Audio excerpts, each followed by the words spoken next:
Yo soy Manu Caucán, el guerrero de la primavera.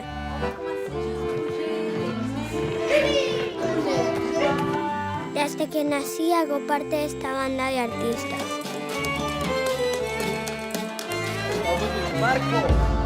Nosotros somos la Gypsy Cumbia Orquestra.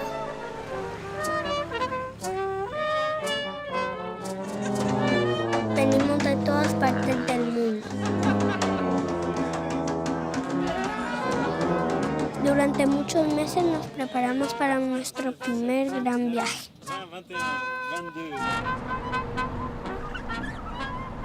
Mi mamá me contaba historias para hacerme dormir. Siempre me repetía, aquí están nuestras raíces. Hace muchísimos años, en este lugar del trópico gris, vivían los macondos, a quienes el oscuro poder había prohibido la danza, la música y el color. Cuando parecía que la esperanza de los macondos se extinguía, recibieron la grata visita de los Yorubas. Realmente fue un tiempo glorioso en la historia de la humanidad.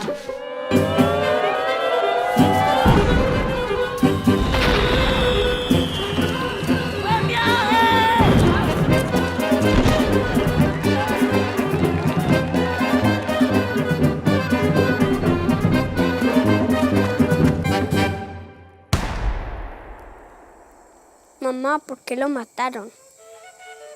¿Será que fue por odio? ¿Será que fue por venganza?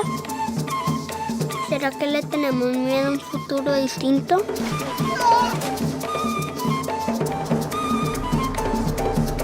Nosotros llevaremos la música y la danza a donde vayamos. Estoy completamente seguro. Nuestro vínculo más fuerte es la lealtad a nosotros mismos. ¡Para vivir!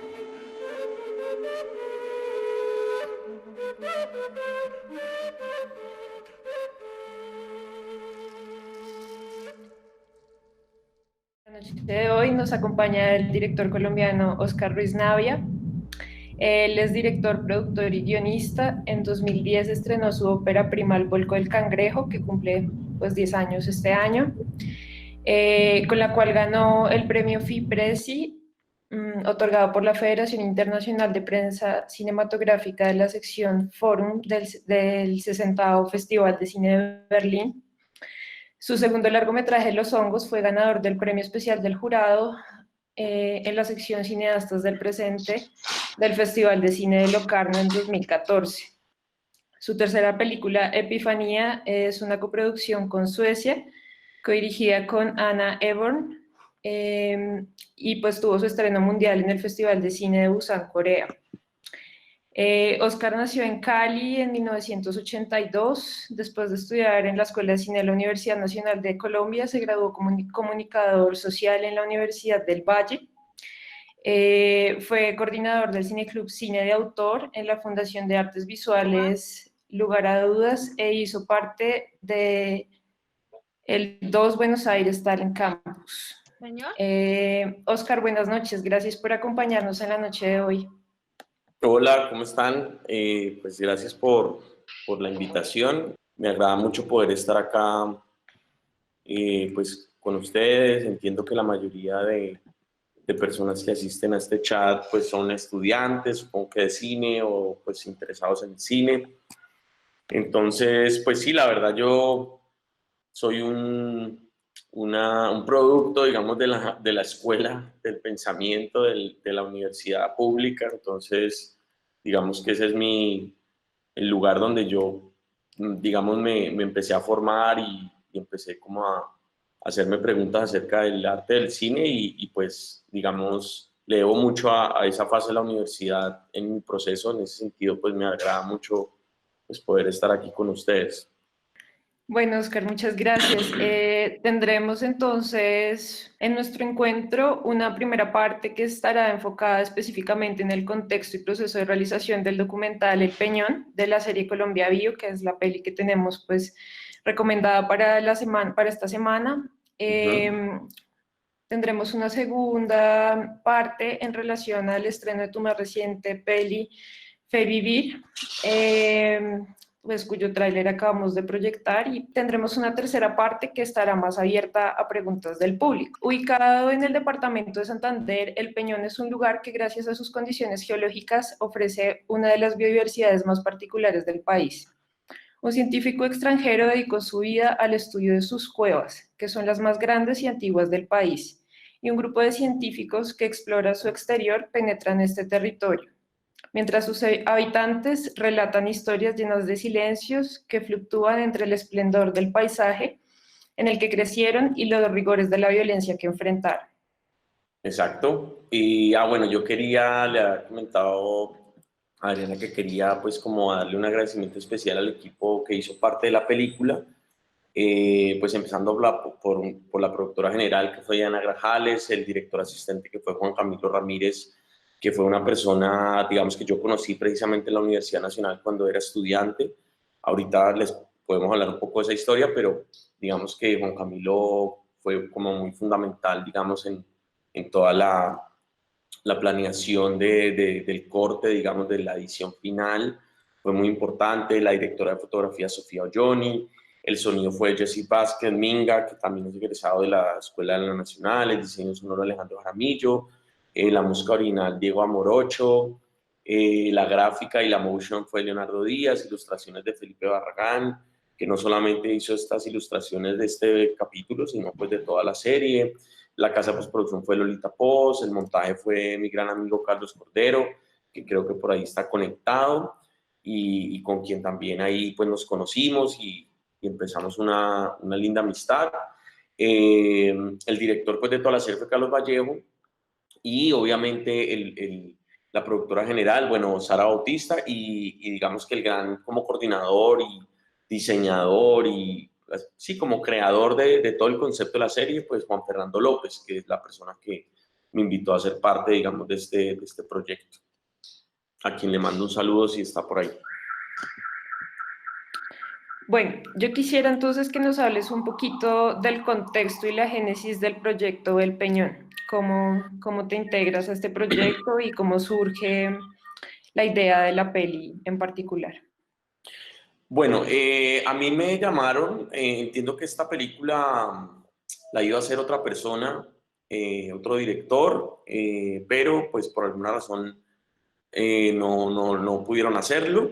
Entonces me llamaron un día diciéndome pues que tenían esta idea de hacer una serie, que había como una asociación entre Colciencias con el Instituto Humboldt para hacer digamos, como unos documentales que retrataran una serie de expediciones que se iban a empezar a hacer en Colombia. Esto, digamos, estaba el proceso de paz, digamos, en plena gestación, y digamos que era un momento de Colombia donde la gente pues tenía como un horizonte, llamémoslo, con una cierta ilusión de esperanza, pues, porque iba a haber un proceso de paz y se suponía que la lucha armada en Colombia se iba a terminar y todo lo que sabemos que no ha pasado.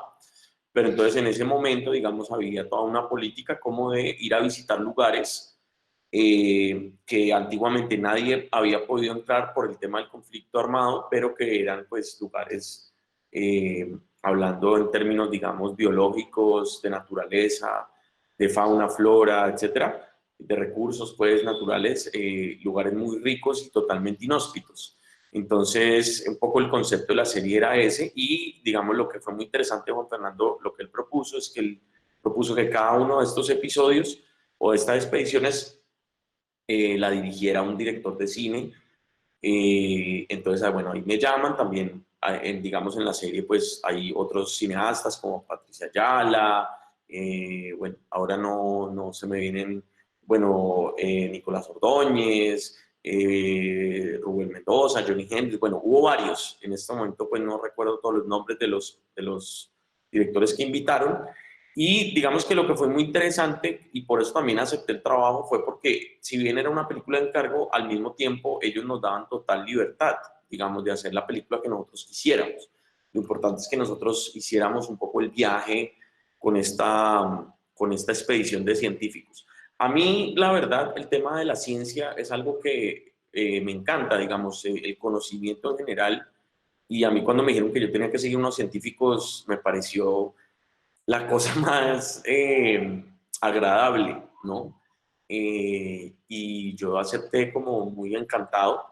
Entonces, básicamente me dijeron pues que iba a haber una expedición en el Peñón. Era un lugar, digamos, que antiguamente había tenido pues muchos problemas de orden, eh, pues de conflicto armado, digamos, en diferentes épocas hubo diferentes grupos armados, desde la guerrilla, paramilitares, el ejército, o sea, como que por ciertas temporadas entonces mandaba uno, luego mandaba al otro, entonces luego llegaba el otro y se vengaba. Entonces era un pueblo, digamos, la población civil de ese pueblo era una población como traumatizada, en el sentido de que nadie quería hablar, todo el mundo era muy silencioso, nadie quería dar una opinión de nada. Se sentía, digamos, un clima de que por ahí había pasado pues mucha violencia. Sin embargo, nosotros llegamos con todo ese grupo de científicos y pues yo lo que hice fue como empezar a seguir a los personajes que más me interesaron y pues también encontrando esa situación que había tan paradójica como de unas personas que están buscando una cantidad de registros científicos en pro de la vida, digamos. eh, era como muy necesario para mí al haber llegado a ese lugar, pues darme cuenta que ese mismo espacio donde ahora todos estos científicos estaban buscando la vida, era realmente un lugar, un espacio físico donde había habido muerte de una manera eh, absurda y en un gran tamaño, digamos.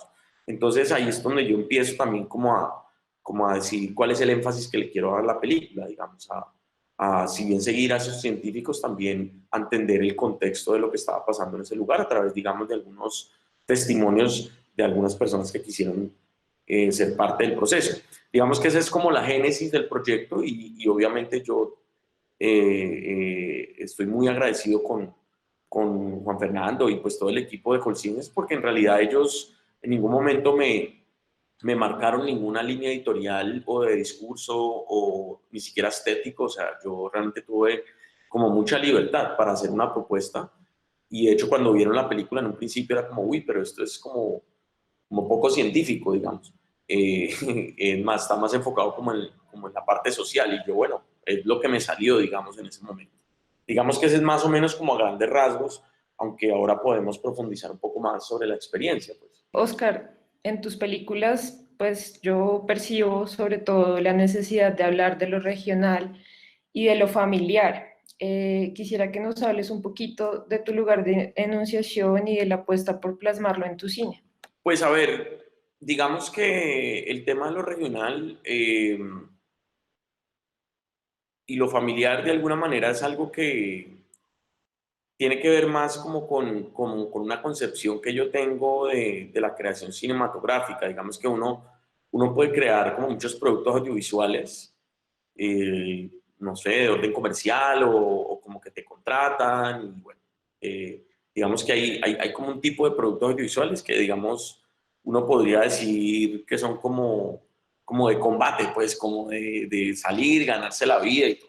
Pero luego hay otro tipo de productos audiovisuales, en este caso, pues yo le llamo el cine de uno, pues el cine propio de uno, que uno, digamos, lo hace con unas intenciones, sí, más de orden artístico, que, digamos, eso es lo prioritario y digamos, lo que uno como que le nace naturalmente, más allá, digamos, de pensar en lo que eso vaya a generar, por ejemplo, económicamente o no sé, obviamente uno tiene pues siempre la pretensión que las películas que uno hace pues se vean mucho, ¿no? Pero entonces en ese sentido, ese cine personal o ese cine de uno propio, pues para mí está muy relacionado como con la propia experiencia que uno tiene y el mundo que lo rodea a uno. Entonces, digamos que el tema de lo regional pues tiene que ver con mi propia vida. Digamos, yo vivo en una ciudad de la periferia, eh, digamos que aquí Cali pues tiene unas ciertas condiciones que son muy distintas, por ejemplo, a Bogotá, ¿no? O sea, aquí, por ejemplo, es una ciudad que tiene una influencia sobre el Pacífico colombiano y el pueblo afrodescendiente pues enorme. No sé cuál es el porcentaje de población afrodescendiente en Cali, pero entiendo que es más de la mitad de la gente que vive en Cali, pues tiene que ver con la cultura del Pacífico de alguna forma. Y lo familiar también, digamos, va en ese mismo sentido, digamos, hace parte de mi propia experiencia, existencia. Entonces, digamos que en los proyectos que yo he hecho, pues, han aparecido, digamos, esas temáticas porque hacen parte como pues, de mi propia vida, y digamos que me siento más cómodo digamos, intentar hacer películas sobre cosas que yo conozco, ¿sí me entiendes? Sobre el tema familiar, también ha habido en los últimos años una necesidad como de preguntarse sobre qué es una familia, sobre qué es lo que uno quiere como familia, ¿no? También debido pues a situaciones en mi propia familia, tanto positivas como negativas, me impulsaron, digamos, a hacer eh, esa especie de investigación en mi propia historia, ¿no? Y yo creo que en ese sentido es una cuestión como medio existencial, ¿no? También entender uno quién es, de dónde viene, por qué, y un poco mirarse el ombligo, en este caso ha sido eh, para poder entender mi propia naturaleza y mis propios defectos y virtudes, ¿no? Eh, el Peñón, por ejemplo, es una película, volviendo al Peñón, que me parece importante como ampliar un poco más esa experiencia, porque realmente es una experiencia muy chévere. Es un proyecto, digamos, que yo he empezado a considerar como realmente una película, digamos, no tanto un trabajo por encargo, que he hecho varios, digamos, a lo largo de mi carrera. He hecho varias cosas que realmente simplemente pues uno hizo por un dinero o por un contrato. Digamos que el Peñón tiene algo muy bello, y es que yo encontré, por ejemplo, en el oficio del científico, la misma pasión y la misma rigurosidad de los artistas. Y en ese sentido como que yo me identifiqué, ¿no? Como que ellos parecían artistas de la ciencia, ¿no? Y nosotros que éramos los cineastas parecíamos científicos del arte, ¿no? Yo jugaba mucho como con esa frase paradójica durante el rodaje, y era la manera también en que yo me iba aproximando a mis personajes. Digamos que había un ornitólogo, había un botánico, había un entomólogo, que es el que hace los insectos, que trabaja con escarabajos, eh, y estaba el espeleólogo, que era este hombre que había descubierto estas cavernas allá en el Peñón. Había unas cavernas impresionantes donde, pues, dicen que el Santander es como un queso gruyere, que tiene, por debajo de la tierra está llena de huecos. Entonces, digamos que yo empecé como a conocer a estos hombres y me parecían unos artistas, en el sentido de cómo hacían su trabajo, la manera en que se entregaban, la pasión tan tremenda y la creatividad tan tremenda. De hecho, uno de ellos, por ejemplo, el botánico, era egresado a la Universidad del Valle, biólogo, y el hombre pintaba todas las hojas todas las plantas que recogía en el día, las dibujaba, porque prefería hacer eso que tomarle fotos. Decía que cada que él dibujaba eh, una planta, él nunca la iba a olvidar, como que se acordaba de sus proporciones y sus cosas. Entonces, ese tipo de detalles fueron los que me empezaron a mí como a llamar la atención, toda la rigurosidad de ellos. Y cuando yo terminé la experiencia de rodar esta película, yo realmente sentí que había aprendido un montón. O sea, fue duro, fueron 3 semanas metidos en la selva, y pues con caminatas muy largas y con unas jornadas muy extenuantes, muy incomunicados de la otra gente, pero fue una experiencia maravillosa. ¿Qué crees que esta experiencia le dejó a la comunidad? A ver, el control, digamos, que ha tenido la película ya en términos de exhibición y distribución, digamos que, para ser muy franco, yo no he tenido mucho que ver con eso, porque, digamos, no es una película que yo tenga los derechos de propiedad. Es una película directamente de conciencias, y entiendo que Proimágenes también tiene parte de los derechos de las películas. Eh, pero yo tengo entendido que esta es una película que se mostró en Caracol, se mostró en en Señal Colombia, y viajó por muchos festivales de contenido de televisión alternativo. Y nada, pues fue emitida por la Televisión Nacional. Supongo que la comunidad pues lo habrá visto, pero yo particularmente nunca he vuelto al lugar. O sea, no tengo mayor información. Solamente hay una persona que es el espeleólogo, Jesús, que es suizo, pues ya es colombiano, pero pues realmente nació en Suiza. Pues él, por cuestiones ya como de orden personal, se volvió pues como cercano, amigo de otra amiga, entonces como que nos hemos vuelto a ver. Pero aparte de eso, no tengo mucha información sobre eso. En otras películas que he hecho sí te podría hablar sobre el público y sobre digamos, la reacción de las comunidades frente a las películas que hemos hecho con comunidades y eso, pero en el caso del Peñón no podría decirte mucho, salvo que es un pueblo que en el momento en que nosotros fuimos estaba absolutamente feliz de que hubiera un proceso de paz y tenían mucho miedo que el proceso de paz se cayera. Y pues supongo que con todo lo que está pasando ahora y con el cambio de gobierno y como con ciertas políticas pues tan nefastas desde el punto de vista de la paz que ha habido en el último gobierno, pues seguramente las cosas allá deben estar un poco difíciles porque es una zona, digamos, que tiene, es muy rica en minerales. Entonces, y eso lo alcanza a hablar un poquito la película, hay un gran riesgo en este momento del tema de la minería ilegal y hay como muchos intereses económicos para arrasar con los recursos naturales que hay en esa zona. Entonces, seguramente, como hay dinero ahí, debe haber guerra. Yo quisiera que nos hables un poquito de cómo ha sido tu tránsito entre el corto y el largo y el documental y la ficción, como de esa rendija intermedia entre documental y ficción, donde se ubica tu cine.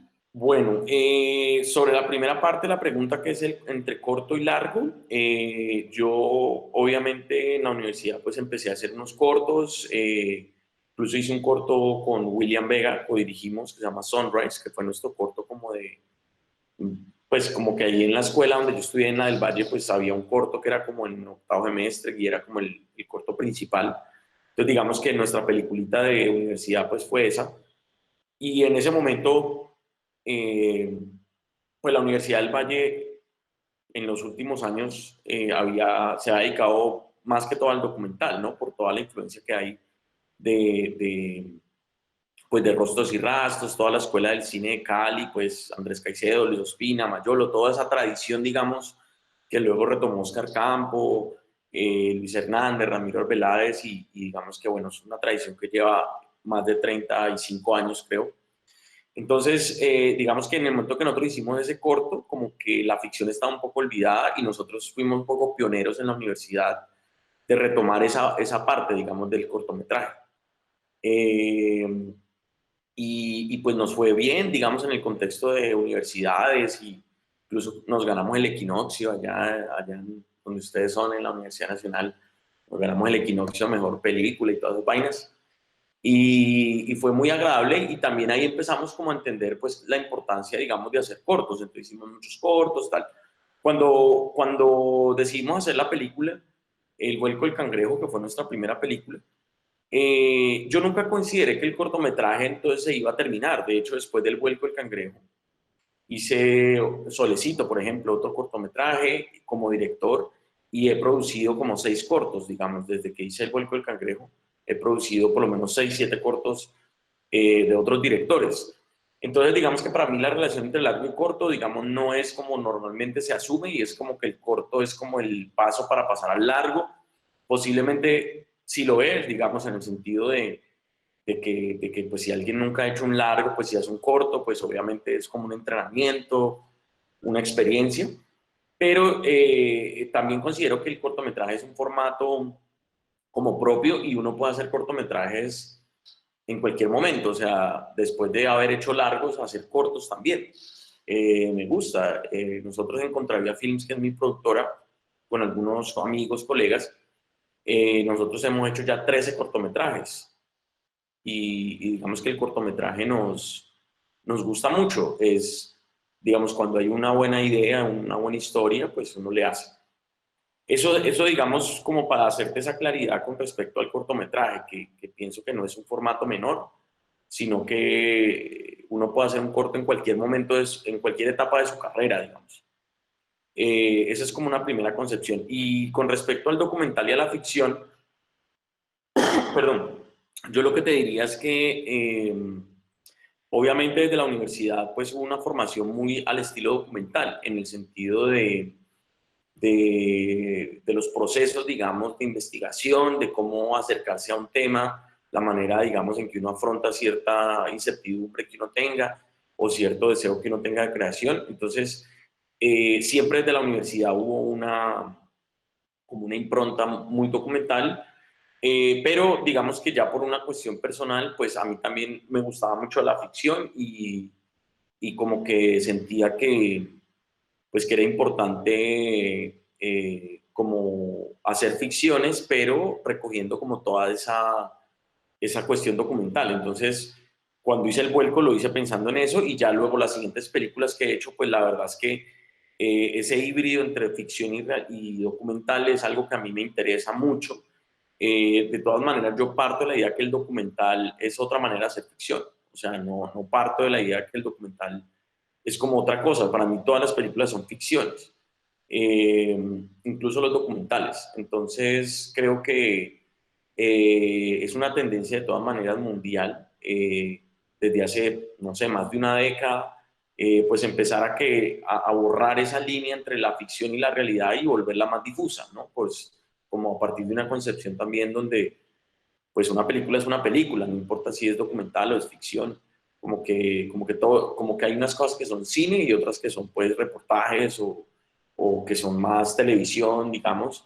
De todas maneras, la televisión es un medio de comunicación que podría aprovecharse de una manera muy bacana. Digamos, a mí me gusta la buena televisión, pero evidentemente la televisión no es cine, ¿no? Y lo que pasa muchas veces es que se hacen películas, pero con un lenguaje muy televisivo, entonces parecen como películas televisivas, pues. En el caso, digamos, de lo que yo he tratado de hacer, pues he tratado de eh, implementar cuestiones documentales en los métodos, en algunas secuencias incluso de mis películas de ficción y por ejemplo en el caso de los documentales, adelantándome un poco al tema de Fe Vivir, pues por ejemplo en Fe Vivir hay como una puesta en escena y unas cosas de ficción, entonces como que esa combinación se me hace, es muy arriesgada digamos a nivel de mercado, pero es como algo que me genera mucho, pues mucho entusiasmo y mucho placer frente a cómo el público se puede sentir, digamos, yo sí soy un cineasta que piensa en el público, no para como autocensurarme ciertas ideas, sino para pensar que siempre hay alguien que quiere ver algo que uno se imagina, ¿no? Y entonces uno tiene siempre como unos espectadores ideales y uno de alguna manera piensa en ellos cuando crea, pero siempre pensando en que va a haber un público, pues, y no como censurándose uno como, no, esto no va a funcionar con el público y ese tipo de cosas, no, nunca pienso de esa manera, pues. Bueno, eso que dices me parece muy interesante porque yo percibo en tu trabajo pues unas obras que son absolutamente poéticas, de una fuerza increíble como El vuelco del cangrejo y Epifanía, pero también hay otros elementos pues como de la ficción más clásica, como por ejemplo en Los hongos y bueno, en Epifanía también está mucho eso de la transición al lenguaje documental más clásico. Y también veo que hay unos personajes que están como habitualmente en tus películas, como por ejemplo tu ñaña y por ejemplo tu familia. Y te quería preguntar también por este personaje que es Manuk, que aparece, creo que aparece en Epifanía y no sé si es el mismo, pero yo creería que aparece en Fe Vivir. Sí, es el Te mismo. quería preguntar cómo, pues, cómo manejas estos tránsitos de los personajes por las historias que tú creas o que tú creas en este universo que planteas. Cada película, digamos, ha tenido una razón de ser y un proceso diferente, unas motivaciones que están muy relacionadas también con el presente que uno estaba viviendo en ese momento. Entonces, por ejemplo, lo que ha pasado con el tema de mis tres últimas películas, que son Los hongos, Epifanía y Fe Vivir, pues ellas tienen una relación, digamos, con algunos miembros de mi familia y fueron, digamos, como cosas que fueron surgiendo, digamos, nunca pensé como que iban a hacer tres películas sobre eso, sino que hice una, luego voy a hacer esta, luego voy a hacer esta. O sea, como que fueron un poco el documental de Fe Vivir, digamos, sí tuvo, como que estuvo en medio entre Los hongos y Epifanía, como en un inicio. pero tuvimos que esperar un tiempo para poder construir la película, aunque habíamos grabado algunas cosas, bastante material por la gira que había hecho la banda, que se cuenta pues en la película. Pero digamos la hechura como tal de la película empezó después de haber hecho Epifanía, que también al haber hecho Epifanía nos dio ideas para Fe Vivir. Entonces, no sé, pues digamos que por ejemplo en la primera peli, que es Los Hongos, sale mi abuela, digamos que es la hermana de mi abuela, que hace de la ñaña. Es un personaje, digamos, basado en mi ñaña real. Mi abuela real pues había fallecido, entonces pues no podía pues ser parte del proyecto. Entonces fue la hermana de ella. Digamos que basado un poco en mis propias experiencias, recuerdos, y esto todo transformado pues en un escenario de ficción, y cambiado, digamos, pensando pues en las necesidades dramatúrgicas de una película, pues digamos que ahí se hace como un guiño pues a un personaje real de mi vida. Lo mismo en el caso del padre de Los Hongos, es mi papá. Él actúa pues de un personaje muy parecido a él. Incluso en Los Hongos hay una escena que está la abuela mirando Skype y sale Manu también. Manu sale en las tres películas. Sale mi hermana Carmen también y mi mamá sale también en Los Hongos. Luego, un tiempo después de haber hecho esa película, pues yo tuve la experiencia de conocer a Ana Ebor en un taller que nos invitaron y nos propusieron hacer una película. Nos dieron un recurso y una parte pues para arrancar, y yo propuse la idea de hacer algo que tenía que ver con la figura materna, la mamá, y Ana coincidió que Ana pues tenía una experiencia muy fuerte con el tema de su madre ha fallecido cuando ella era adolescente, y debido, digamos, a esa experiencia tan triste que ella tenía y esos sueños recurrentes que ella tenía de que su mamá volvía a la vida y que le decía que ella no estaba muerta, sino que estaba meditando, esa imagen se quedó en mi cabeza y yo le propuse a ella que por qué no hacíamos una película donde recreáramos la historia de su mamá, pero la combináramos con la historia de mi mamá y que mi mamá actuara de ambas mamás. Fue algo que pensé en ese momento. Lo propuse, Ana estuvo totalmente de acuerdo, empezamos a trabajar en el proyecto, y para mí, digamos, había una necesidad muy fuerte como de investigar a mi mamá, ya no como en una relación hijo-madre, sino como en una relación, digamos, de un artista que quiere pues como investigar un objeto de estudio, digamos, una persona, un personaje. Digamos, ya no era un hijo simplemente, sino pues todo esto estaba atravesado por una intención artística. Digamos, tuvimos la gran fortuna de contar con mi madre en la película, todo su talento, toda su presencia, su experiencia, su historia. Y ahí también coincidió con que mi hermana mayor estaba esperando una niña, entonces decidimos que íbamos a ir a grabar, digamos, esa parte de la maternidad como con una especie de apéndice de mi mamá, que es mi hermana, pues no, como que ella es su hija, entonces es como mi mamá, pero pues ya como trasladada pues a otra hermana. Mi otra hermana, Ana María, también sale en Epifanía por allí, en medio de las mujeres que se ven. Y bueno, ahí surge, digamos, esta idea pues como de la maternidad, y pues qué mejor que explorarlo con mis propias hermanas y mi mamá, pues que son mis seres queridos. Y luego, pues cuando hicimos Fe Vivir, ya teníamos como la idea de hacer una película con la banda de mi hermana, que es la Gypsy Cumbia Orquesta, y digamos que el trabajo con Manu, que había sido muy chévere en Epifanía, pues decidimos que Manu iba a tomar una importancia muy fuerte en la película Fe Vivir, y que iba a ser el narrador y que íbamos a filmarlo. Digamos que yo sí debo reconocer que en el momento que nacieron mis sobrinos, a mí me cambió un resto la percepción sobre lo que era la maternidad, la paternidad. Deseo muchísimo ser algún día padre, tener hijos. Es algo que siempre, pues no siempre, pero desde que nacieron ellos he querido siempre, desde que nacieron ellos.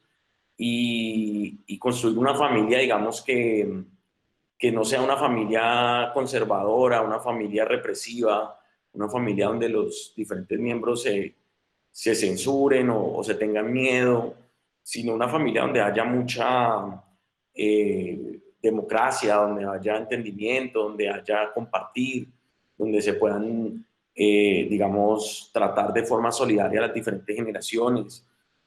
creo que el organismo de la familia es uno de los focos más concretos donde uno podría empezar a cambiar la sociedad. O sea, si las familias en su micromundo cambian y son familias que tienen una visión interesante de la vida, pues la sociedad entera cambia, ¿no? Como que por eso es un organismo tan importante de construir y de proteger. Y para mí, digamos, era importante hablar de eso, y pues un poco esas tres películas tocan ese tema de manera transversal, obviamente también con otros temas, digamos, ¿no? Con otras cosas que se van planteando ahí también, pero digamos de las tres, pues sí tienen como esa parte en común, esas tres películas, y terminan siendo como una especie de trilogía sobre la familia, pero no es una trilogía que haya pensado a priori, sino que sucedió, digamos.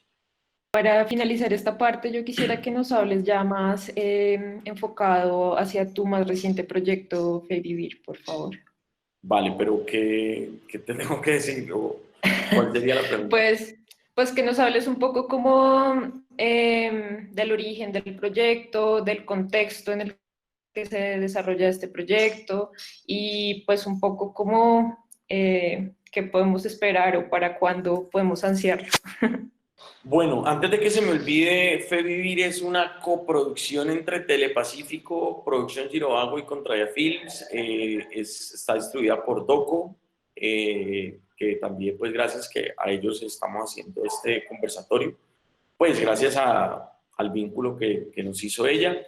Y obviamente es una película que íbamos a estrenar originalmente en salas de cine el 23 de abril, pues con la crisis del COVID eso está pues en stand-by, no sabemos bien, o sea, estamos viendo opciones, la idea es poder estrenarla pues lo antes posible, vamos a ver si eso es posible o no, como muchas cosas en este momento pues no se sabe qué va a pasar, pero pues nada, yo me muero de ganas de ya mostrar la película a la gente. Siento que cierra un camino que he recorrido pues desde hace muchos años.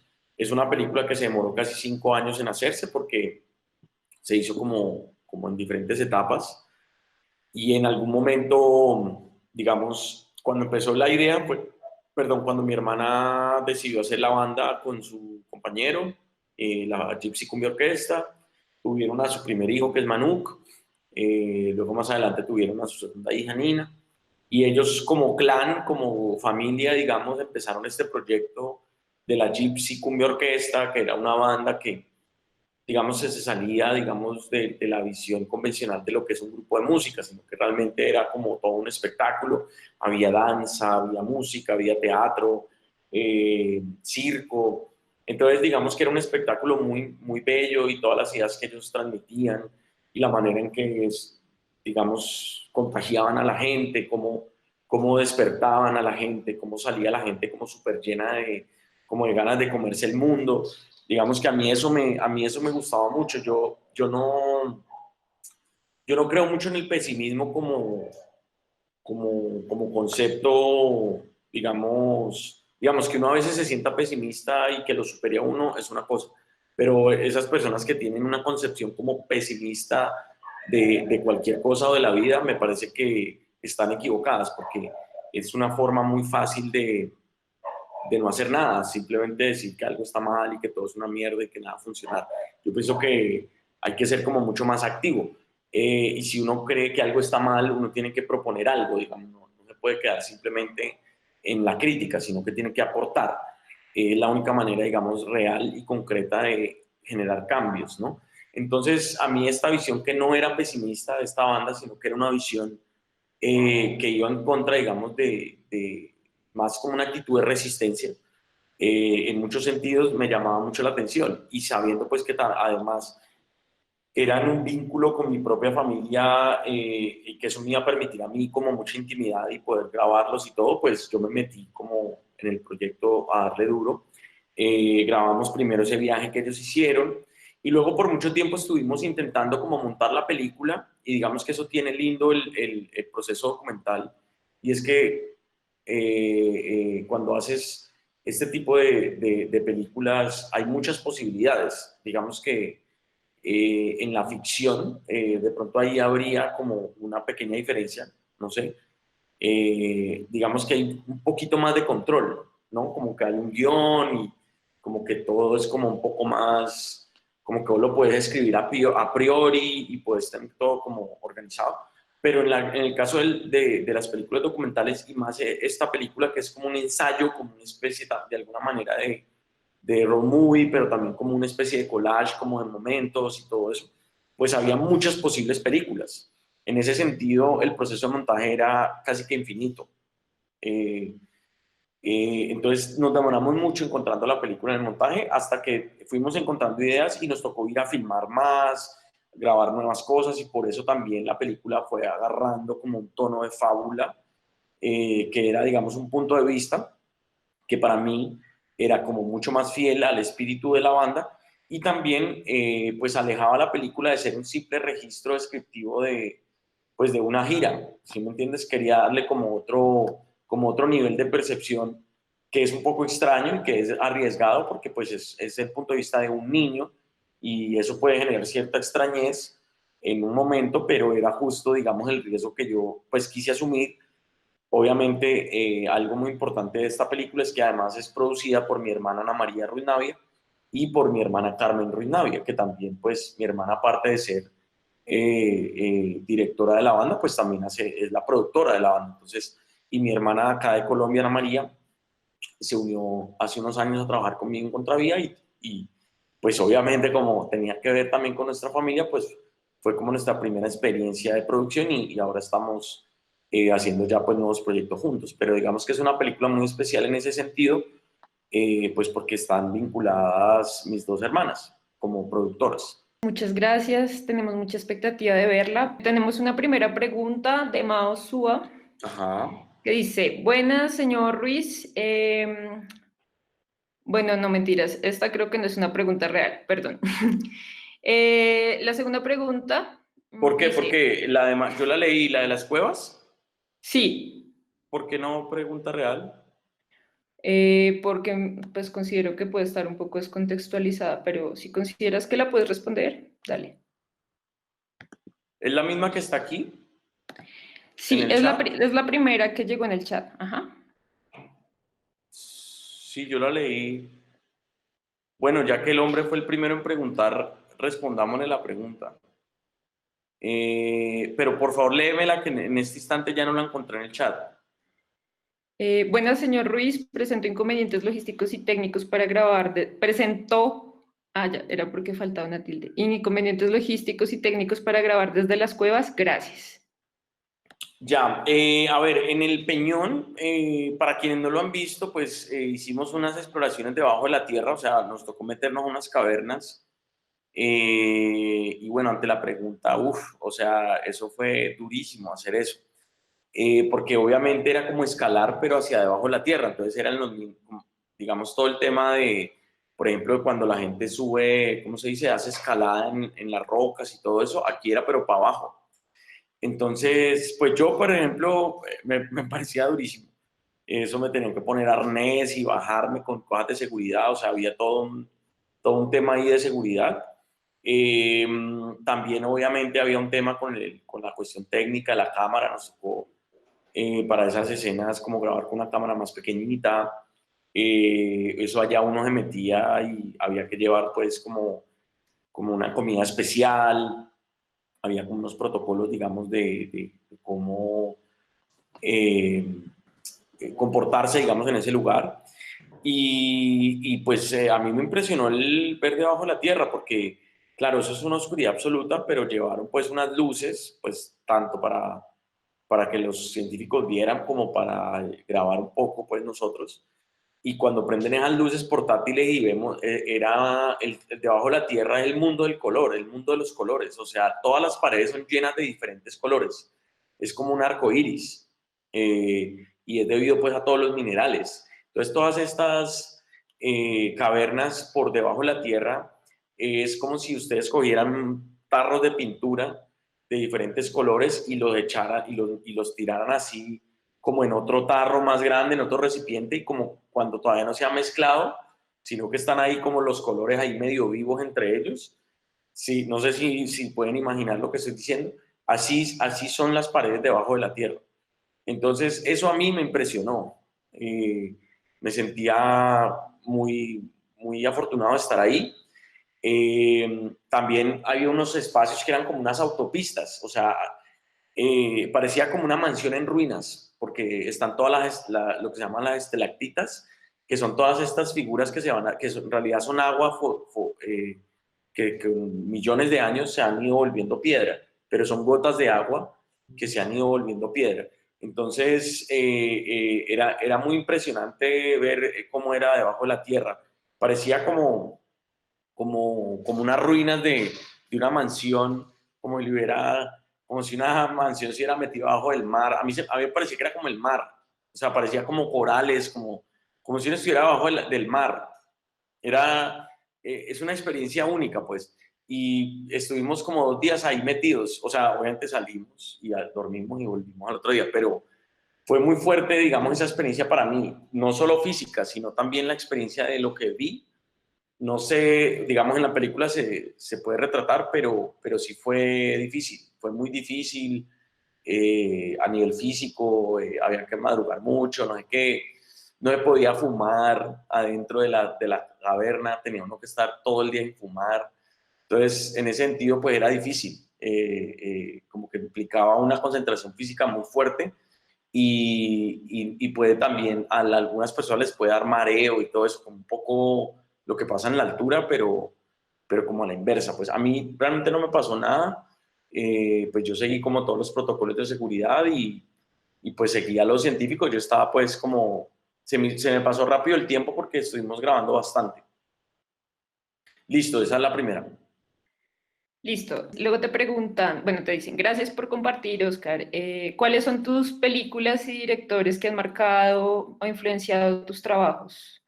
Y para ti, ¿qué es películas híbridas? Saludos cordiales desde México. La primera parte es que ¿cuáles son mis directores favoritos o que me han marcado? Sí, que te han influenciado. No, pues eso depende de la época, pero sí me han gustado muchos, pues siempre he sido o he intentado ser pues como muy cinéfilo y como investigar. También cuando he ido a viajes veo muchas películas. Pero digamos que hay cineastas que obviamente lo marcaron a uno en momentos como importantes, ¿no? Por ejemplo, cuando yo estaba empezando a hacer El vuelco del cangrejo, pues el cine de Tarkovsky, pues como que fue, y un libro que leí, Esculpir en el tiempo, digamos que a mí la verdad sí me cambió un poco la percepción de todo el cine e incluso del oficio de ser cineasta o artista cuando yo leí ese libro. Para mí es un libro eh, como muy importante en mi camino. En el momento en que lo leí me cambió la percepción de todo. Me di cuenta que, pues que si uno tiene como un talento, uno no es libre, uno al contrario, uno tiene una responsabilidad con ese talento, digamos. Que el talento no es para una satisfacción y un placer, que digamos en lo que cae la mayoría de la gente talentosa, ¿no? Que no es consciente de eso. Y es que sabe que tiene un don y un talento, pero solo busca, digamos, autosatisfacerse o lograr éxito o lograr reconocimiento. Pero digamos que también desde la concepción tarkovskiana, eh, el don es un deber, automáticamente. Es una concepción pues cercana al cristianismo. Digamos que todos sabemos que Tarkovsky pues era cristiano, ortodoxo, y sobre todo creía mucho en la idea del sacrificio, que es algo en lo cual pues digamos a mí me ha impulsado mucho sobre todo cuando he estado tratando de hacer películas, ¿no? Como todas esas lecturas que tuve. Luego, pues su cine obviamente me encantó, son 7 películas que son fundamentales. La película favorita mía de Tarkovsky se llama Andrei Rublev, que es la historia de un monje que un día, después de ver una masacre, decide que nunca más va a volver a pintar. Entonces, como que eh, es una película que el momento en que la vi como que me impactó. Hace poco la volví a ver en cine, la vi cuando hicieron esta retrospectiva de Tarkovsky, eh, la vi una vez en Dinamarca, la vi una vez en París, en cine. y me la volvería a ver las veces que sea. O sea, realmente amo esa película. Sobre todo la secuencia de la campana, la del final, pero también la secuencia cuando el man decide que no va a volver a pintar más. El man agarra la pintura de la ira cuando ve que el Estado... Es una película profundamente crítica del autoritarismo, es una película profundamente crítica de los sistemas totalitarios. Y entonces el monje, cuando ve la barbarie del Estado y del zar, pues, y toda la gente que ha matado, agarra la pintura y la tira sobre una pared blanca y rasga la pared. Y estamos hablando de la Edad Media, y el hombre hace una obra de arte del siglo XX, ¿no? Del cine, digamos, como del arte posmoderno, ¿no?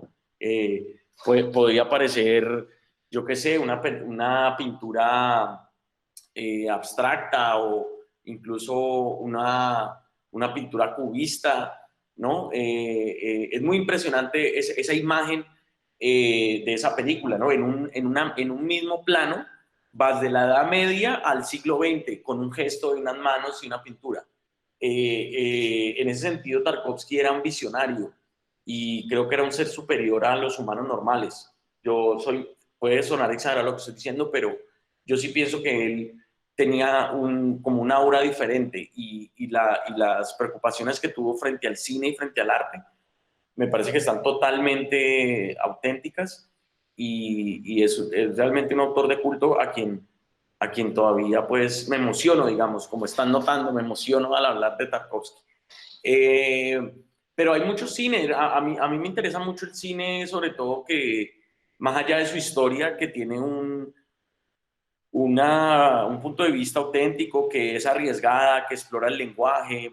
El punto de vista del autor es lo que más me interesa ahora cuando yo veo una película. O sea, no me interesa mucho si la historia funciona, si están los tres actos, no. O sea, hay películas que son completamente imperfectas, pero son de una fuerza y de una cosa que le mete a uno como en el alma. Hay muchas películas que me encantan que ni siquiera las he entendido todavía, o sea, que no entiendo cuál es la historia. Eh, pero no soy como de los que piensan que el cine es para contar una historia y ya.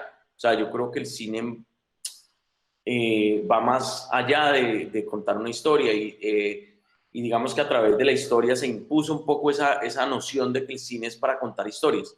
Creo que eso es más de la literatura, y el cine, digamos, tiene otra esencia, que es más la posibilidad de construir un mundo que no existe, pero que por un tiempo la gente de alguna manera cree, alguna manera entiende, y ese mundo, digamos, retratado pues en el paso del tiempo. Eso, digamos, es lo que es más esencialmente cinematográfico, más allá de contar una historia. Entonces, cuando yo veo una película que me presenta un mundo que tiene toda una pasión, rigurosidad, que hay un autor atrás intentando decir algo, pero puede ser una comedia, puede ser una película de terror, puede ser el género que sea, seguro me va a llamar la atención, digamos. Pero evidentemente es muy importante hablar, obviamente, de las vanguardias del cine de los años 60. Creo que si uno le gusta el cine de autor, pues tiene que conocer algo un poco acerca de lo que pasó pues en el neorrealismo italiano, en el cine de la nueva ola francesa, en el nuevo cine alemán, en el cine soviético, de donde era Tarkovsky, aunque obviamente fue censurado pues en su momento porque fue considerado un pequeño burgués que hacía poesía y no hacía pues un cine materialista histórico. El cine, digamos, de los años 90, el cine asiático fue muy importante digamos, en el mundo del cine a partir de los años 90, lo que se conoce como el cine de la periferia. Entonces, el cine de Corea, por ejemplo, de Corea del Sur, el cine de Taiwán, está la nueva ola taiwanesa, el cine de Japón, el cine de Filipinas, el cine de Tailandia, luego todo el cine de la Europa del Este, ¿no? El cine rumano, por ejemplo, que después de que cae el comunismo en Rumania, viene toda una ola de cine rumano muy importante. Y obviamente el cine latinoamericano, ¿no? pues me gustan muchos autores del no cine argentino, del no cine mexicano. Digamos, por ejemplo, para el compañero que preguntó que es mexicano, me gusta mucho, digamos, el inicio, digamos, de la carrera de Carlos Reigada. Me parece que cuando salió Japón y Luz Silenciosa y Batalla en el Cielo, pues eso fue como que eso agarró una cantidad de gente y la motivó muchísimo, ¿no? Porque él pudo traer esa tradición europea, digamos, del cine soviético, porque evidentemente él está muy influenciado por esa concepción tarkovskiana, y la trae, digamos, la aterriza, digamos, en una realidad latinoamericana. Eso se nota mucho, sobre todo en esa primera película, Japón. Y pues nada, eso luego fue, de alguna manera, algo que me ha inspirado pues en todos estos años, ¿no? Y también, mejor dicho, de cine podemos hablar toda la noche. Ahí me callo por ahora. Gracias. Bueno, tienes otra pregunta que dice, ¿cómo armaste tu equipo de trabajo? ¿Qué recomendaciones nos podrías dar para formar nuestro equipo de trabajo para un rodaje, en especial en la cuestión logística y de producción? Y saludos de la Escuela de Cine y Televisión de la Nacho. La pregunta de cómo arma el grupo de trabajo en Fe y Vivir. Yo creo que se refiere más como a tu trayectoria. Y digamos, yo lo podría enlazar con algo que te quería preguntar también y es, ¿cómo fue tu paso por la academia? ¿Cómo fuiste conociendo a todos estos cómplices que hoy son tu equipo de trabajo? Ya, a ver, yo he llegado a trabajar con la gente, y esto que te voy a decir no es una exageración. Eh, yo trabajo con la gente por amor. Ese es el verdadero motivo por el cual yo trabajo con alguien. Porque yo amo a esa persona, quiero a esa persona, admiro a esa persona.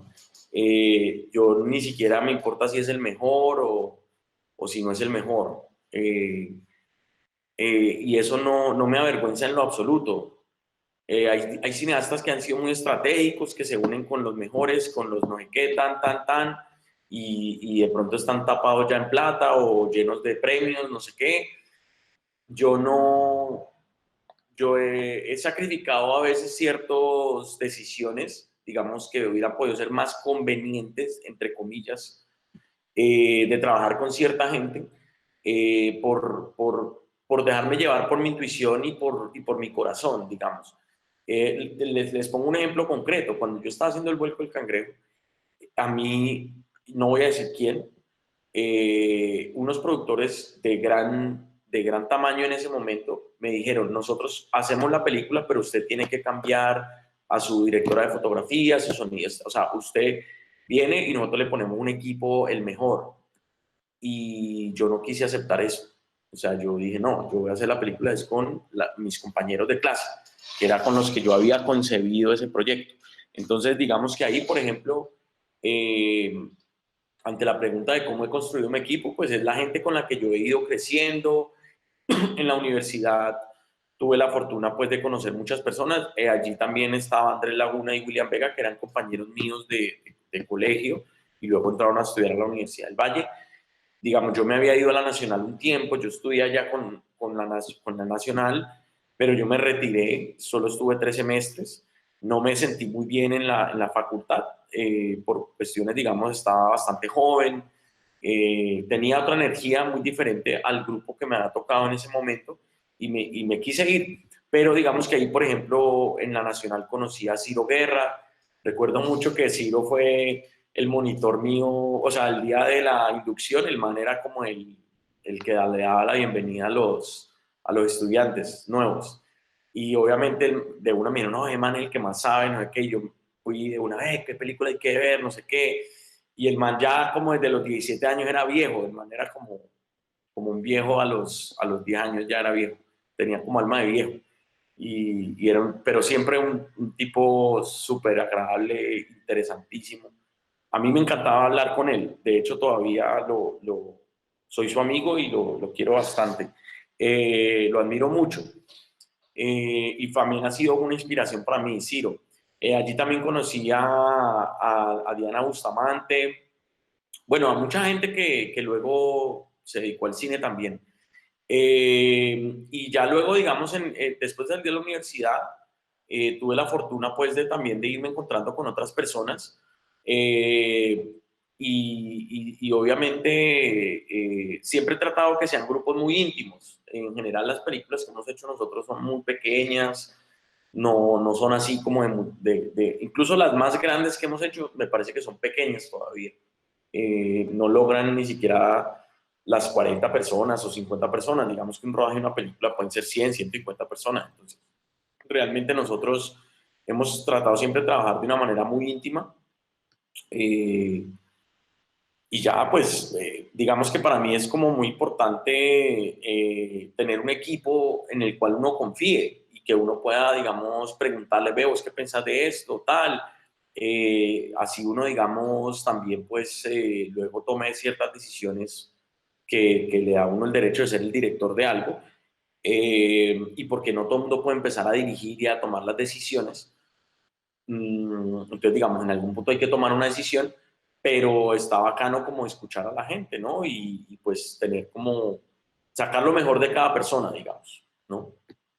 Bueno, te preguntan cómo fue el proceso de dirección actoral en Fe Vivir y, pues, digamos, cómo fue esto con la banda y con tu hermana y si este proyecto contó con fondos de Proimágenes. Sí, Fe Vivir ganó la beca de postproducción de producción de largometrajes documental.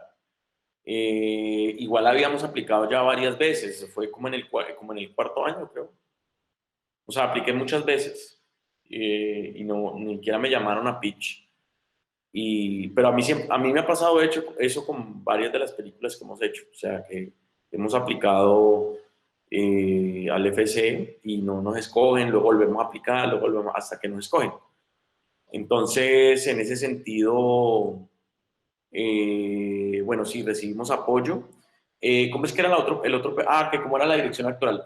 Bueno, no, básicamente eh, era seguirlos, ¿no? Era permanecer tiempo con ellos, digamos, no era la mayoría de la película obedece más a lo que tradicionalmente se conoce como un documental, digamos, ¿no? O sea, como que vos estabas en un evento, grabas las cosas, entonces, digamos, no hay como posibilidades de repetición, sino que uno está un poco como un observador, ¿no? De eso que está pasando al frente de uno.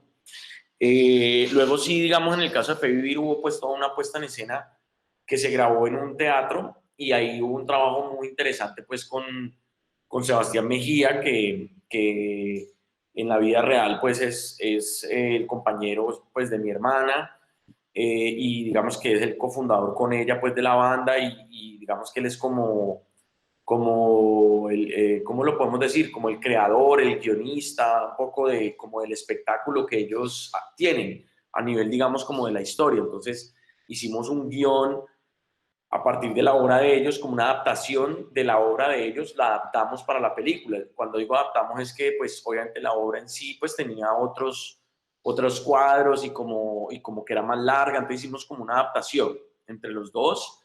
Pero, por ejemplo, todo el personaje de Juan Perditi y todo eso es un personaje que se ve ahí en la obra, pues eso es de ellos, digamos, eso es de la banda, ¿vale? Es decir, es una creación de ellos. Yo solamente decía como, esto sí o esto no, pero yo nunca dirigí, digamos, el show como tal.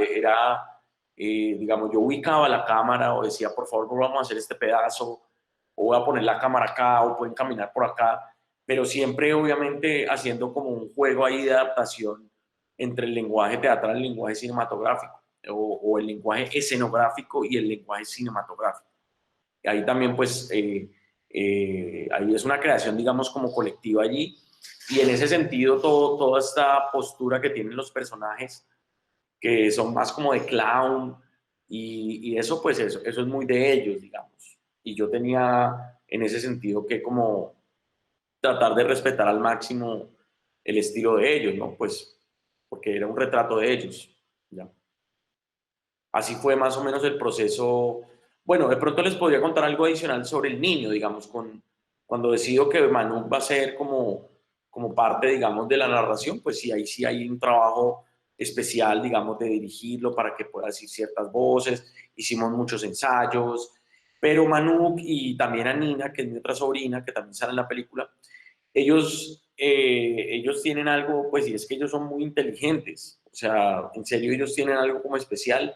También han sido criados en un mundo del arte, un mundo donde no hay represión, donde no hay como ese cliché, digamos, de la autoridad, del autoritarismo de los mayores hacia los niños, sino que son dos niños que han tenido la posibilidad, digamos, de discutir, de hablar, de preguntar, sin tabúes, sin miedo, digamos.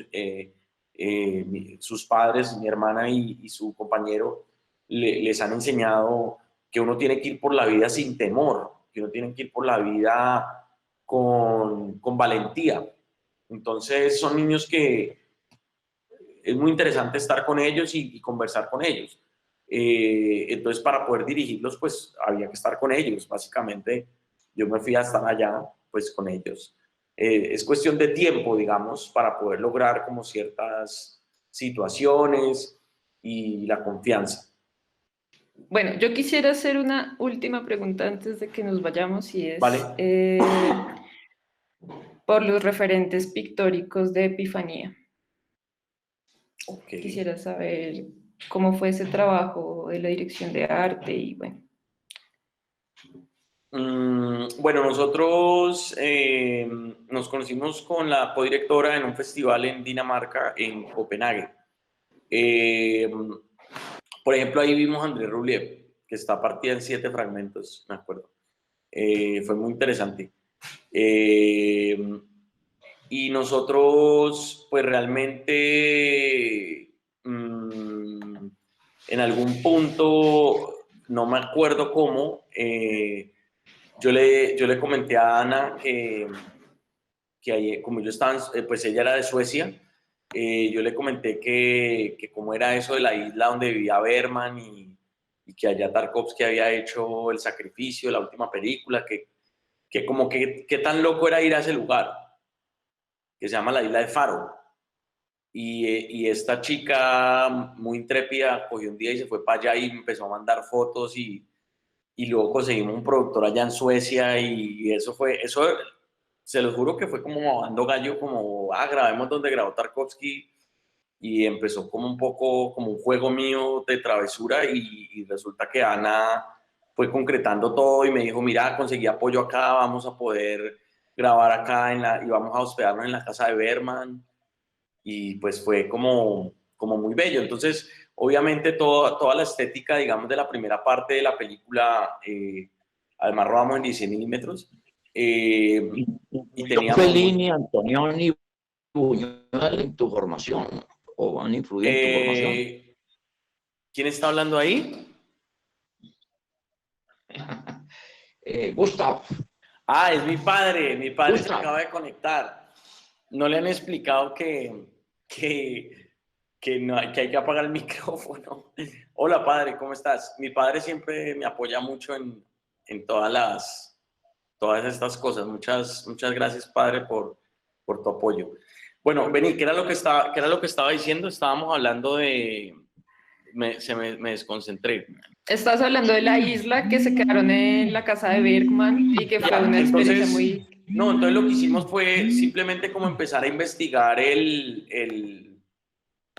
pues como ese espacio, digamos, y como teníamos poco material, porque teníamos, o sea, eran 16 milímetros, y como todos saben, pues es costoso ese recurso, es costoso ese material, cada escena tenía que estar muy controlada, y yo creo que también por eso llegamos como a una cierta estética en esa primera parte, que es como que cada imagen es como un cuadro, digamos.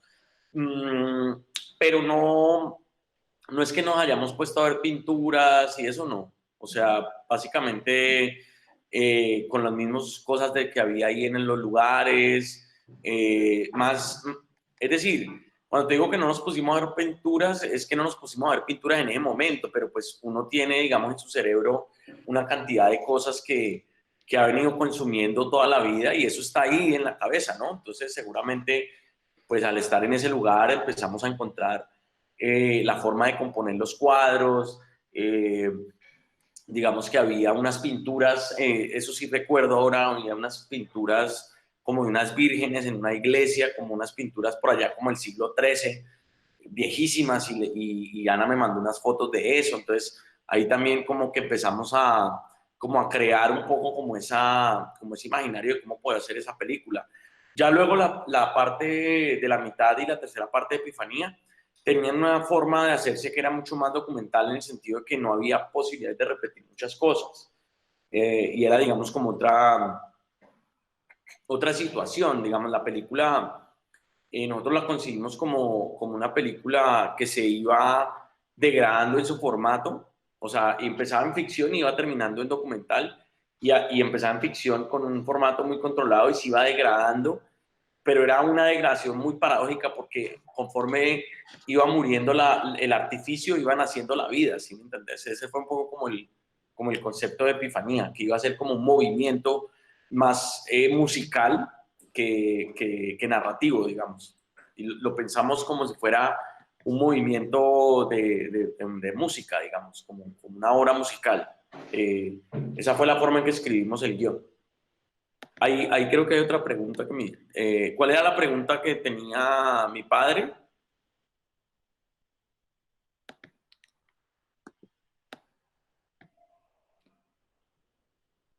¿Quieren más preguntas o ya? Creo que tiene apagado el micrófono. Ah, ya lo apagó. Aquí Bueno. hay otra, para usted, ¿qué es el cine híbrido?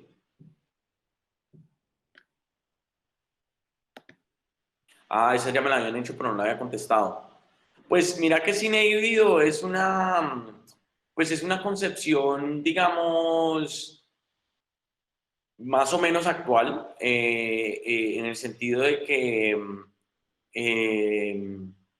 pues no, digamos, no se habla de cine híbrido hace 15 años, pues, o sea, eso es una cosa como, no sé, 12 años por ahí, y pues surge también como de como de esa necesidad que tenemos los humanos, como de situarnos en un lugar a salvo, ¿no? Entonces, como que la gente veía películas donde no entendía, como, pucha, esto no es una ficción, esto no es un documental. Entonces, como que se sentían perdidos, y en ese sentido entonces empezaban a llamarle a eso cine híbrido. Yo pues lo uso ya como para tener una comunicación más fácil con la gente, en el sentido de que, bueno, cine híbrido significa algo que mezcla documental a ficción. Pero como yo dije en un principio, para mí todas las películas son ficciones, incluso los documentales. Entonces, yo creo que esa línea, digamos, entre el documental y la ficción, pues se ha hecho muy difusa. Entonces, no es algo que en este momento uno pueda como defender de forma purista. Y el que lo defienda de forma purista, pues está en su derecho, pero estaba atrasado. Es anacrónico. Bueno, hay otra que te dice que cómo es estar en la casa de Bergman.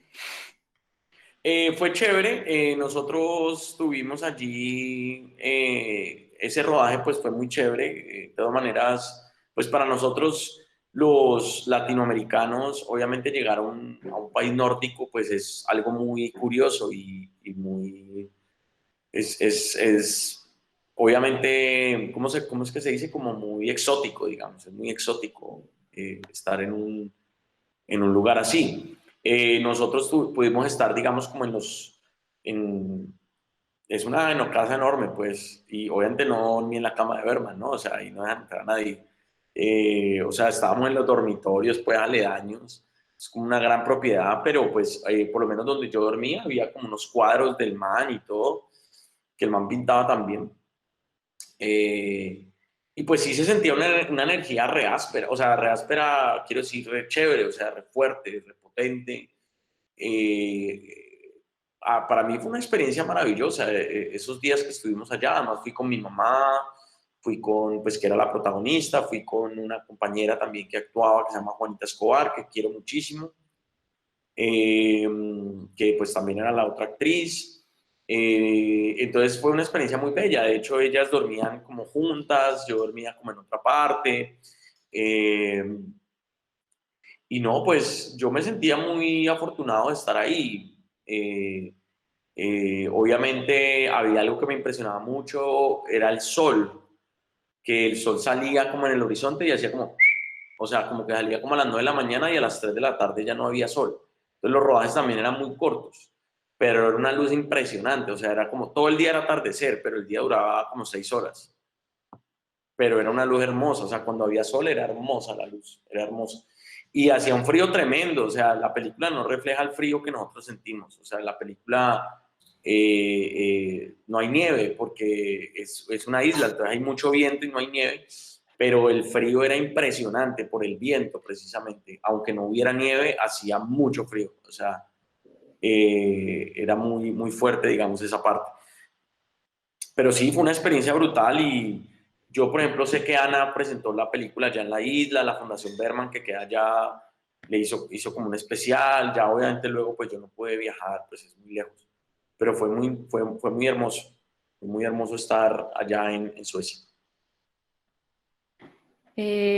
Bueno, yo creo que ya recibiremos una última pregunta para cerrar, que es, te preguntan cómo fue grabar los pájaros y la naturaleza en el Peñón, y a eso yo quisiera agregarle un elemento que es pues lo que ellos proponen como el sacrificio. ¿Cómo entiendes tú ese sacrificio necesario de los especímenes para la ciencia?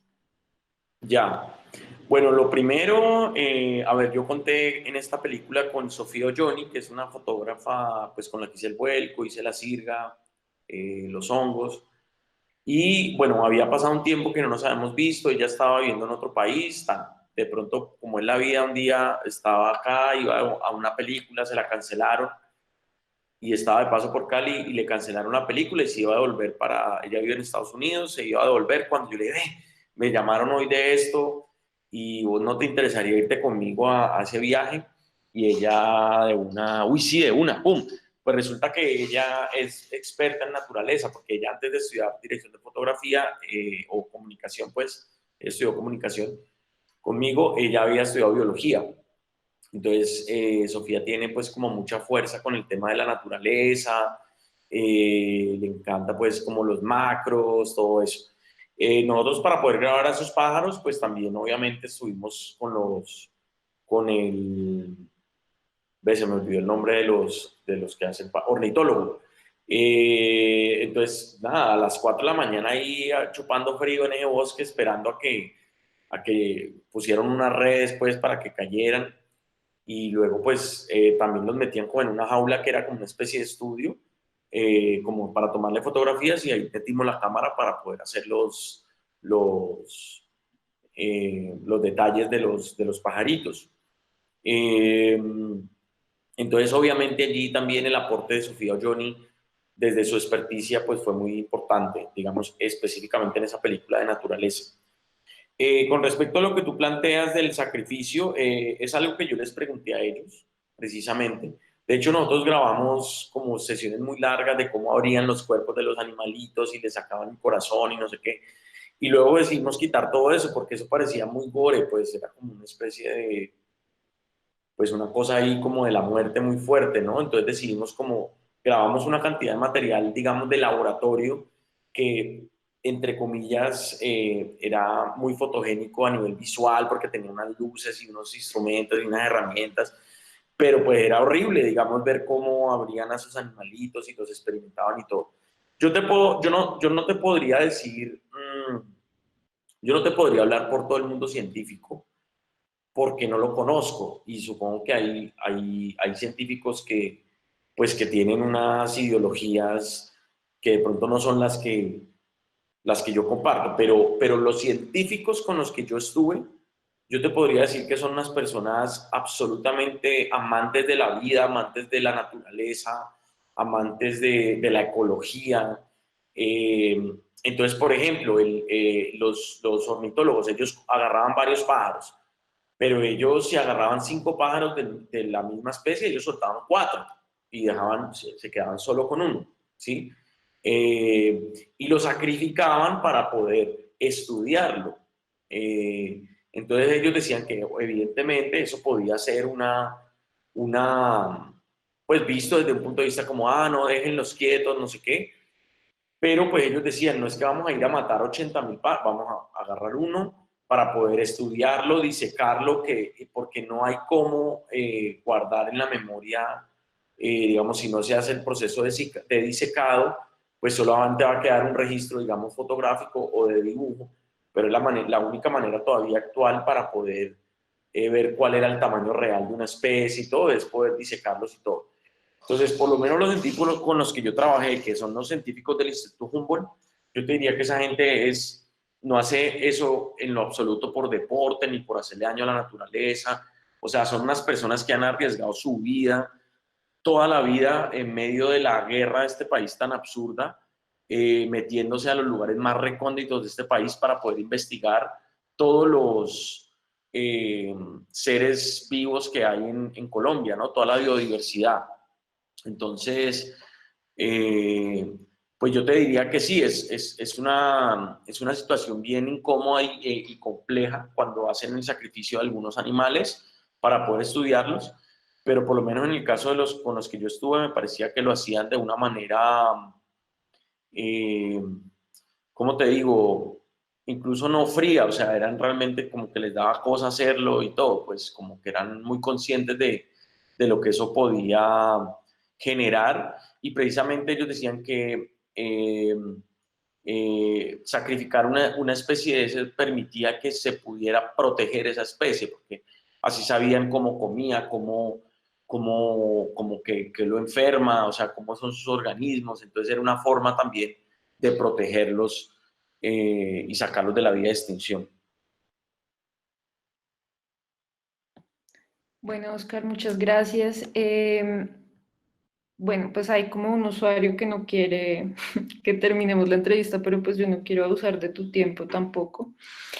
Y también me preguntan si puedo no silenciar el micrófono de tu padre, pero yo no lo estoy silenciando en este momento, entonces creo que él podría hacerlo manualmente desde su dispositivo.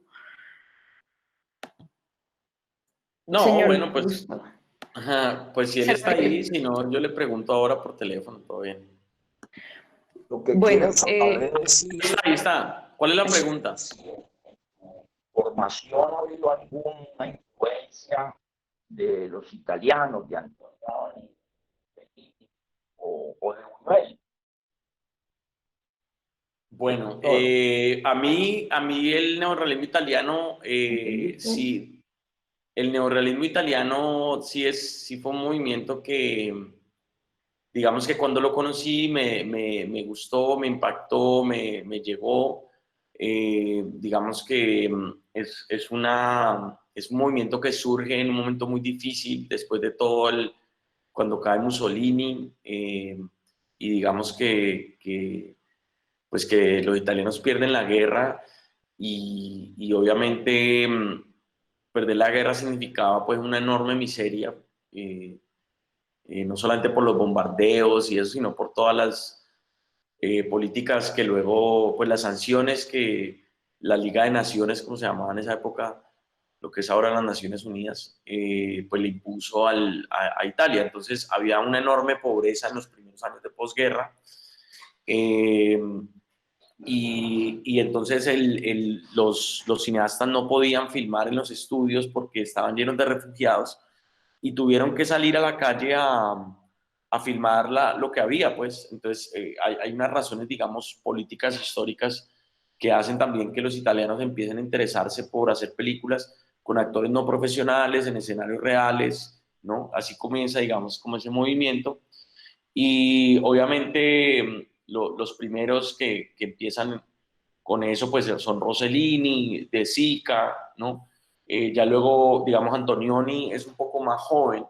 Antonioni, digamos, de alguna manera se forma en ese proceso, pero se va por un cine, digamos, mucho más interior, ¿no? Como un cine más poético, no tan cercano a lo narrativo, sino más cercano al comportamiento humano, a la parte psicológica, también muy influenciado como por ciertas corrientes filosóficas de la época, ¿no? Ya una cuestión también como más existencial en los años 50. Y a mí el cine Antonioni me gustó mucho más de siempre, digamos, todavía me encanta el cine de Antonioni, La Aventura, El Eclipse, La Noche, todas esas películas, digamos que siempre me han gustado mucho. Luego está, pues, y hace poco vimos con mi padre un documental sobre Fellini y Visconti, que había como una rivalidad entre ellos, digamos que la tendencia, digamos, de estos dos cineastas, pues también era como un poco, digamos, Visconti no es un cineasta que a mí personalmente me haya marcado tanto, pero sí hay dos películas de Visconti que siempre me gustaron mucho, que fue Rocco y sus hermanos, y otra primera película que se llama La Tierra Tiembla, que es una película de unos pescadores y que yo la vi para El Vuelco del Cangrejo, así como vi la película Barravento de Glauber Rocha. Entonces digamos que como estado del arte, la película La Tierra Tiembla es una película que yo vi para la investigación que hice El Vuelco del Cangrejo. Pero digamos que el cine de Visconti es un cine muy clásico, y en medio de lo clásico es absolutamente riguroso, de una obsesión, digamos, con el realismo, ¿no? Entonces, por ejemplo, los vestuarios, entonces va y consigue vestuarios de la época real. Era un tipo muy sofisticado, de hecho, pues era de la alcurnia, creo que era un conde o algo así. En cambio, Fellini era como, venía más como del circo y, y tenía, digamos, una formación que era mucho más visceral. Era incluso un poco, considerado un poco reaccionario en la época porque no militaba en el Partido Comunista, que digamos era como algo, poco lo que le pasaba a Tarkovsky en su momento, que no se consideraba comunista, entonces para esa época pues como que no ser comunista era como, vos sos un facho, pero pienso que tanto Fellini como Tarkovsky no eran militantes de izquierda directos, pero tenían una visión del mundo muy revolucionaria y muy libertaria. Y Fellini, digamos, para Fe Vivir, y bacano que lo preguntaste, padre, porque una película que influenció Fe Vivir fue Clowns, una película de Fellini que me la presentó mi hermana y Sebastián.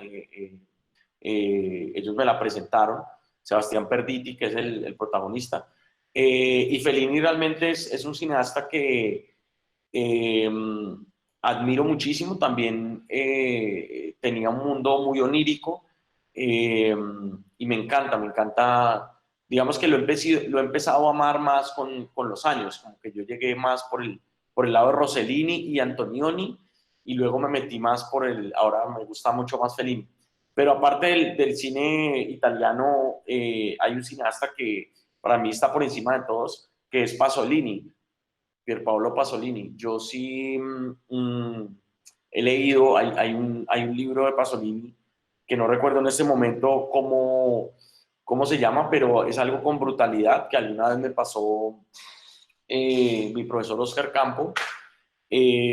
Por ahí tengo todavía la fotocopia y digamos que lo que siempre me gustó de Pasolini es que era un tipo muy onírico, era un tipo muy poético, pero era un gran militante también, y realmente llegó al cine por la poesía. No estudió cine, no estudió fotografía, estudió poesía, solamente poesía, y luego volvió cineasta. Entonces digamos que eh, me impacta un poco el trabajo que hizo Pasolini, sobre todo las dos primeras películas, Acatone y Mamma Roma. Y luego pues su obra maestra, que es Teorema, que hace poco la conseguí en un DVD original, ahora que estuve en México. Y lo quiero mucho a Pasolini porque lo mataron, los fascistas lo mataron, porque obviamente, como suele suceder, después del fascismo en Italia empezó el neofascismo, digamos, en medio de esa crudeza que les cuento de la posguerra, vuelve y surge el fascismo, llamado ya neofascista, neofascismo que es aún quizás más peligroso porque son como más morrongos, ¿no?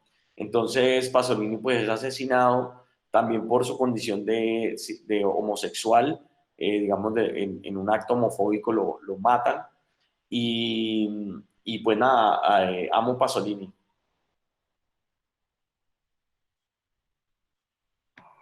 Bueno,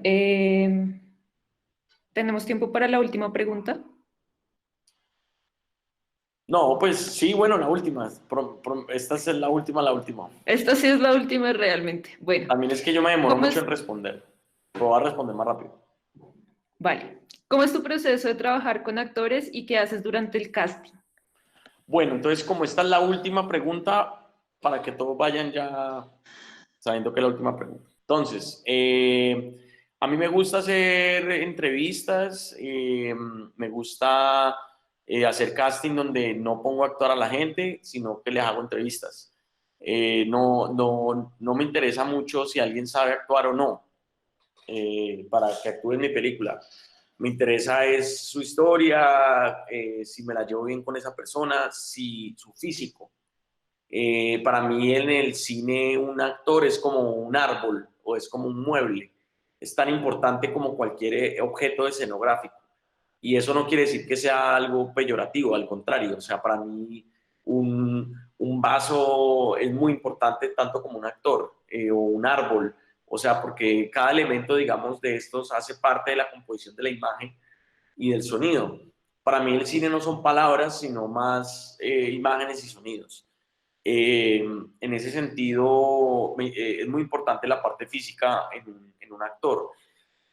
Y cuando digo la parte física no quiere decir que tiene que ser un modelito así guapo o una chica guapa, sino eh, tiene que ser, tiene que parecerse al personaje que uno se ha imaginado, pues, o tiene que tener algo en el, digamos, en el cuerpo, pues, como que no creo en esto que no, pues este man tiene 20 años y pongámosle canas y que parezca de 60 años, no, eso no me gusta hacerlo. Entonces, digamos que la parte física es muy importante en el cine, para mí. Las entrevistas y obviamente después de que uno conoce a la persona y finalmente la ha seleccionado, es muy importante hacer un trabajo pues de preparación. Yo trato es de básicamente como de construir las relaciones que hay en los personajes en la película, tratar de llevarlas pues al marco pues de la vida. Entonces si son amigos pues trato de que se vuelvan amigos, si son enemigos en la película pues los distancio. Un ejercicio concreto, por ejemplo, que hice en la película Epifanía, por ejemplo, cuando llegamos allá a esa isla de Faro, Juanita Escobar, que era una de las actrices, y Gladys Navia, que era la otra actriz, mi madre, ellas pues eran amigas, pues se estaban conociendo, pero no tenían mucha intimidad y tenían que jugar el rol de madre e hija. Entonces, una idea que a mí se me ocurrió fue, ustedes dos van a dormir juntas y se tienen allá que aguantar las risas, los secretos, todo. Y las puse un ejercicio de hacerse una carta. Entonces, cada una se escribió una carta eh, contando cuáles eran sus miedos y lo que le deseaba a la otra en la experiencia. Una carta que por demás yo nunca leí, o sea, fue una comunicación entre ellas. Pero siento que después de ese escrito, en el que cada una tuvo que escribir una carta y se la pasó a la otra, algo se generó entre ellas, como un link que ayudó muchísimo luego para la actuación. Entonces, nada, yo trato como de implementar ciertos métodos que no necesariamente están anclados al método tradicional de construcción de personaje del teatro, sino que son otros métodos que yo he escuchado, aprendido, mezclado, que provienen, digamos, pues de hace muchos años, porque el trabajo con actores naturales o no profesionales ha existido en toda la vida. Digamos, la primera película de la historia del cine, que es Los obreros saliendo de la fábrica de los hermanos Lumière, es una película con actores naturales. Entonces, el cine de actores naturales existió desde el mismo inicio del cine y que por una cuestión comercial se fue imponiendo una cuestión, digamos, más cercana al teatro, más cercana al circo o más cercana, digamos, a otros artes. Es una cuestión ya, digamos, de desarrollo histórico. Pero el cine empezó siendo un cine híbrido, un cine que podía ser ficción o podía ser documental, que tenía, digamos, una naturaleza científica de poder plasmar el paso del tiempo, que eso no lo puede hacer ningún otro arte.